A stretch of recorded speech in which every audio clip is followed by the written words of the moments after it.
O caminho da autotransformação. Eva Pierrakos.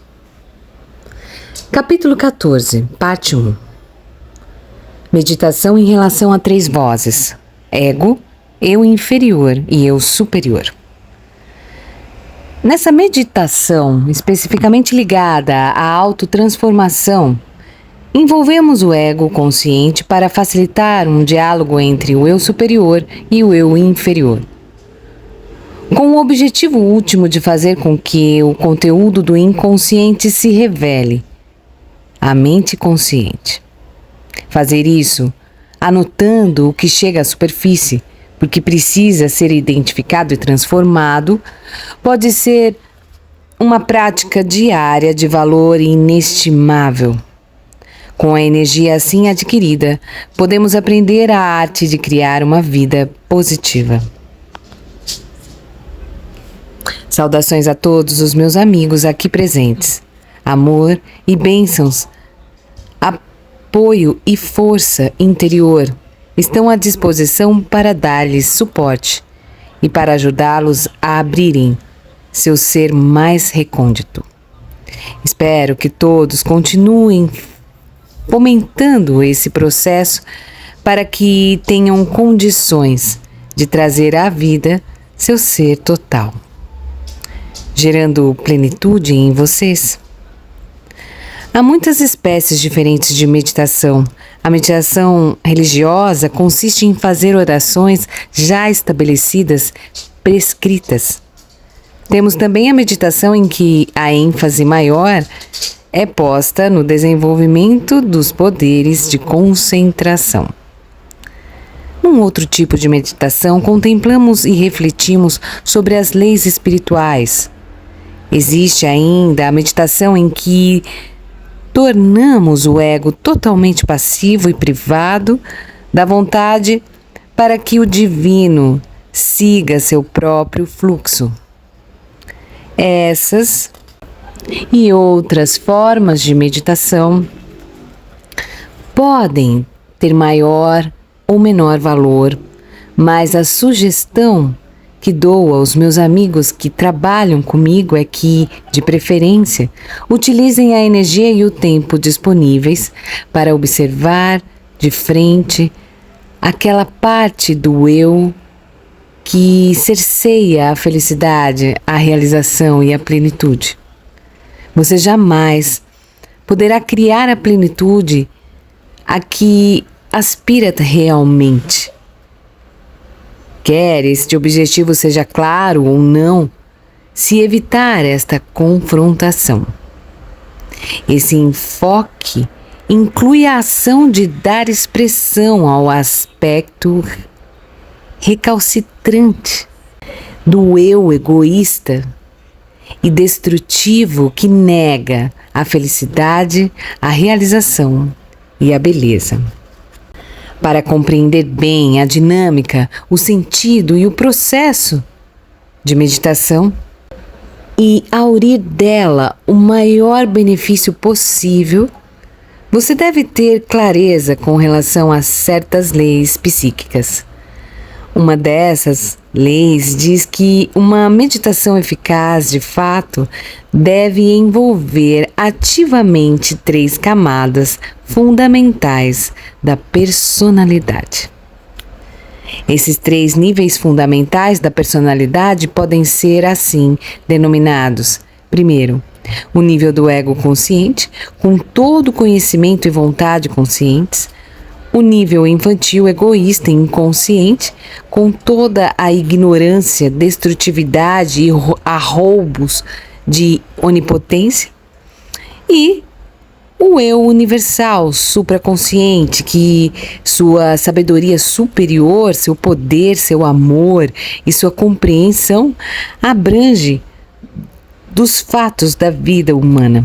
Na meditação verdadeira, o ego consciente ativa tanto o eu inconsciente, egoísta e destrutivo, quanto o eu universal, superior e supraconscientes.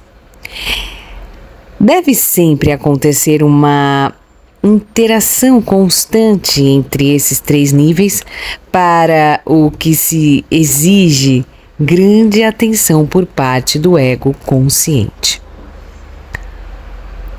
O ego como mediador. O ego consciente deve ser a determinação de permitir que o eu egoísta inconsciente se revele, se desdobre, se manifeste na consciência, se expresse a si mesmo. Isto não é tão fácil nem tão difícil quanto possa parecer. É difícil unicamente devido ao medo de não ser tão perfeito, evoluído, bom, racional e ideal quanto se gostaria de ser. E até que se faz de conta de ser, de modo que na superfície da consciência o ego quase se convence que é a autoimagem idealizada.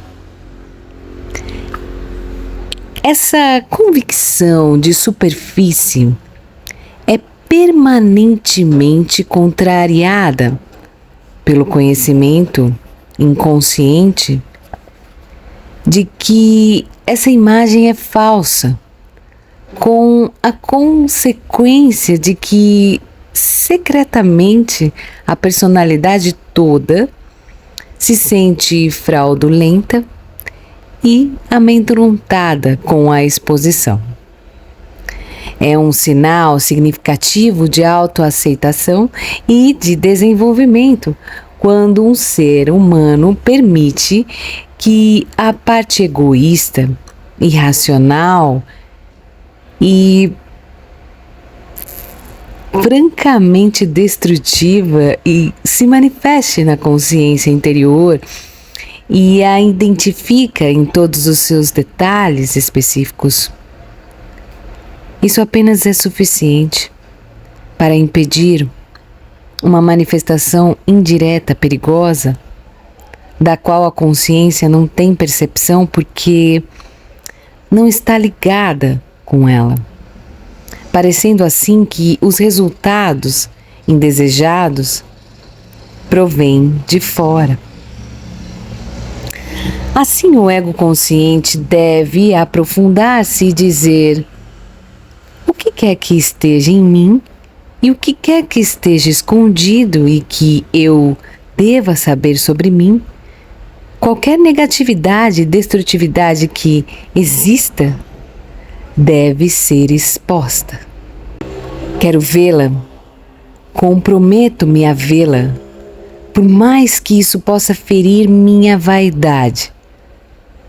Quero estar consciente do modo como deliberadamente me recuso a ver a parte em mim. Aqui estou, agarrado. O que traz como consequência o fato de ater-me demasiadamente aos erros dos outros. Este é um sentido que se presta para a meditação. O outro sentido é favorável ao eu superior universal, o qual dispõe de poderes que ultrapassam as limitações do eu consciente. Esses poderes superiores também devem ser chamados para ajudar a expor o pequeno eu destrutivo, para que a resistência seja vencida.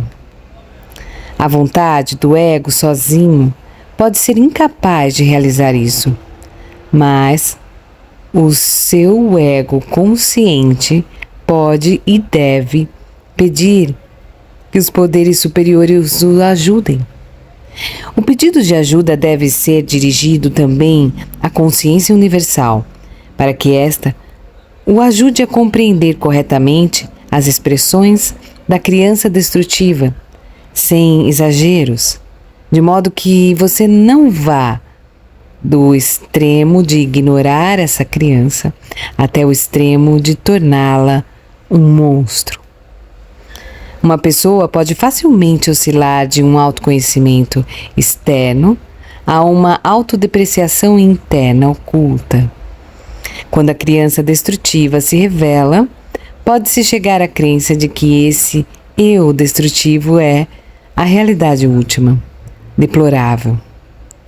Precisa-se pedir a orientação constante do eu universal para se ter uma perspectiva completa da revelação da criança egoísta. Quando a criança começa a expressar-se mais livremente, porque o ego o permite e a recebe como um ouvinte aberto, interessado e isento de julgamento. Recolha esse material para estudo mais aprofundado. Tudo que se revela por si mesmo deve ser pesquisado para se chegar às suas origens, resultados e outros desdobramentos. Pergunte a você mesmo que concepções errôneas subjacentes são responsáveis pelo ódio, rancor, malícia ou qualquer outro sentimento negativo que chega à superfície. Quando essas concepções são identificadas, a culpa e o ódio de si mesmo diminuem em termos proporcionais. Outra pergunta a formular é essa: quais são as consequências que advêm do fato de você ceder aos impulsos destrutivos em nome de um prazer momentâneo? Quando você trabalha questões como essa, os aspectos destrutivos enfraquecem, mais uma vez na proporção da compreensão da causa e do efeito específicos. Sem esta parte do caminho, a tarefa é cumprida apenas pela metade. A meditação deve abarcar o problema todo da negatividade inconsciente etapa por etapa. A interação é tríplice. O ego observador deve inicialmente desejar e comprometer-se a alcançar e a expor o lado negativo. Ele deve também pedir a ajuda do eu universal. Quando a criança se revela, o ego deve novamente pedir a ajuda do eu universal para fortalecer a consciência com vistas num trabalho mais profundo, que é a exploração das concepções errôneas subjacentes e o preço enorme pago por elas. Se você permitir, o eu universal pode ajudar a vencer a tentação de ceder sempre, de novo, aos impulsos destrutivos. Este fato de ceder não se verifica necessariamente na ação, mas pode manifestar-se em atitudes emocionais. A atitude meditativa. Uma meditação assim exige muito tempo, paciência, perseverança e determinação. Sempre que você se deparar com algum aspecto seu não realizado, com alguns problemas ou conflitos, sua atitude não deve ser a de fixar-se pesarosamente nos outros ou nas circunstâncias fora do seu controle, mas sim a de interiorizar-se e investigar as causas encravadas em seu próprio nível infantil egocêntrico. A meditação é um pré-requisito absoluto aqui. Ela significa recolher-se em você mesmo, calma e serenidade, desejando conhecer a verdade dessa circunstância em particular e suas causas. Depois, você precisa esperar tranquilamente uma resposta. Nesse estado de espírito, a paz chegará antes até de você compreender plenamente por que abriga uma determinada negatividade. Essa abordagem autêntica à vida lhe dará imediatamente uma medida da paz e do autorrespeito que lhe faltavam quando responsabilizava os outros pelos sofrimentos que padecia. Se praticar essa meditação, você descobrirá um lado seu que nunca chegou a conhecer. De fato, você conhecerá dois aspectos. Os poderes universais superiores entrarão em contato com você para ajudá-lo a descobrir seu lado mais destrutivo e ignorante, o qual necessita de percepção, purificação e mudança. Através da sua disposição a aceitar o seu eu inferior, o seu eu superior torna-se-á uma presença mais real em você.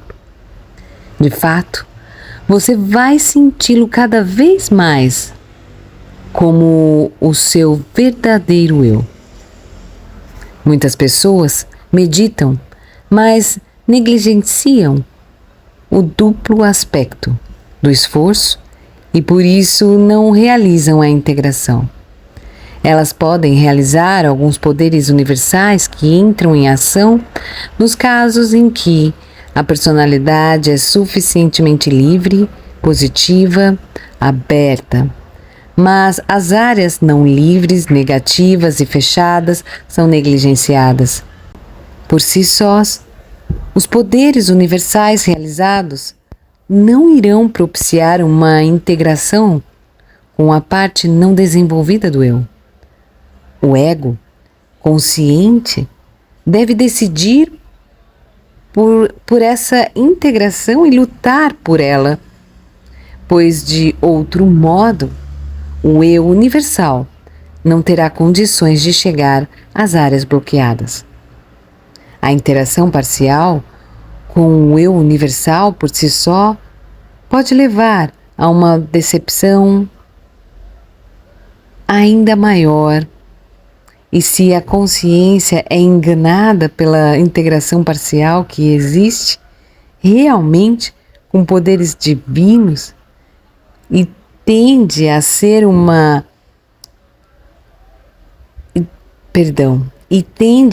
mais indiferente ainda ao aspecto já desconsiderado, e isso leva a um desenvolvimento desequilibrado. As mudanças efetuadas pela meditação do caminho.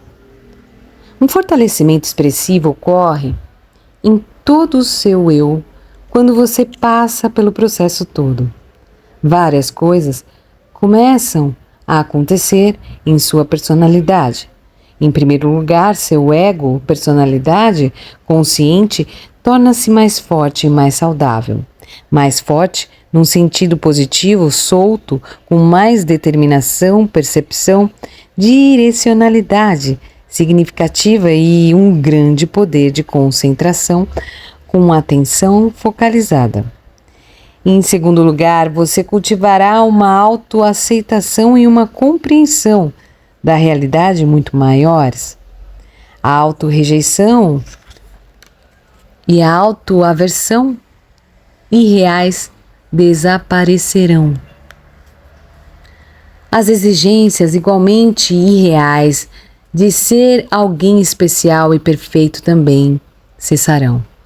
O orgulho espiritual e a falsa vaidade, bem como a humilhação de si mesmo e a falsa vergonha, também deixarão de existir.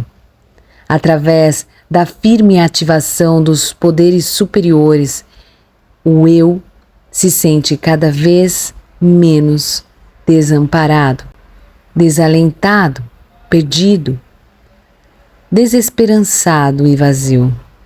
O sentido todo do universo em todas as suas maravilhosas possibilidades revela-se a partir de dentro. À medida que a realidade desse mundo mais amplo lhe mostra o caminho para aceitar e para mudar sua criança interior destrutiva. Essa mudança gradual lhe permite aceitar todos os seus sentimentos e deixar que o fluxo de energia passe por todo o seu ser. Quando você aceita o seu lado pequeno, mesquinho e insignificante, sem chegar a pensar que ele é a realidade plena e última, então a beleza, o amor, a sabedoria e o poder infinitos do eu superior tornam-se mais reais. O fato de trabalhar com o seu eu inferior conduz a um desenvolvimento equilibrado, a integração e a um sentido profundo e tranquilizador de sua própria realidade. O resultado que se espera é uma afeição realista e bem alicerçada por você mesmo. Quando vê a verdade em você mesmo e se torna uma segunda natureza, querer essa verdade e entregar-se a ela, você detecta um aspecto seu desagradável, aspecto esse que até agora você não queria perceber. Simultaneamente, você também detecta esse poder imenso, universal, espiritual, que está em você e que na verdade é você. Por paradoxal que possa parecer, quanto mais você aceitar a pequena criatura mesquinha, a pequena criança ignorante em você, sem perder seu sentido de valor próprio, melhor você perceberá a grandiosidade do seu ser mais íntimo, com a condição de que não use suas descobertas a respeito do pequeno eu para entrar em depressão.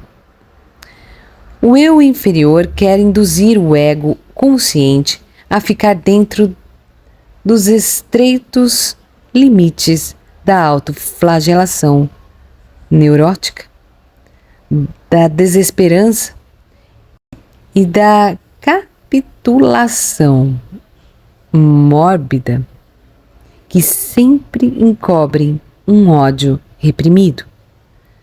O ego consciente deve frustrar esse estratagema, utilizando todo o seu conhecimento e seus recursos. Observe esse hábito de autoflagelação, de desesperança e de capitulação em você mesmo e reaja contra. Não o reprimindo uma vez mais, mas utilizando tudo o que se sabe. Falando a essa sua parte, você pode concentrar nela todo o conhecimento que seu ego consciente possui. Se isso não for suficiente, solicite aos poderes que estão além da sua consciência que venham ao seu auxílio. À medida que for aumentando o seu conhecimento, tanto do inferior quanto do superior do seu íntimo, você descobrirá a função e as capacidades, mas também as limitações do ego consciente. No nível consciente, a função do ego é ver a verdade plena, tanto do mais baixo como do mais elevado em você, desejando com todas as suas forças mudar e renunciar à destrutividade. A limitação é que o ego consciência não pode fazer isso sozinho e deve buscar ajuda e orientação junto ao eu universal, esperando com paciência, sem duvidar e sem forçar, com impaciência. Essa espera precisa de uma atitude alerta com relação ao modo como a ajuda pode manifestar-se. Quanto menos numerosas forem as ideias preconcebidas que alguém possa ter, mais rapidamente a ajuda estará à disposição e será reconhecida. A ajuda da consciência universal pode chegar de uma maneira totalmente diferente daquela que seus conceitos possam pressupor. E isso pode ser um obstáculo. Uma atitude positiva aberta da espera e da aceitação é também necessária, embora a percepção de sua ausência possa também tornar-se uma percepção construtiva da situação do eu no momento. A reeducação do eu destrutivo é a segunda parte do capítulo 14 que iremos ler no nosso próximo vídeo. Obrigada por curtir e compartilhar e até lá.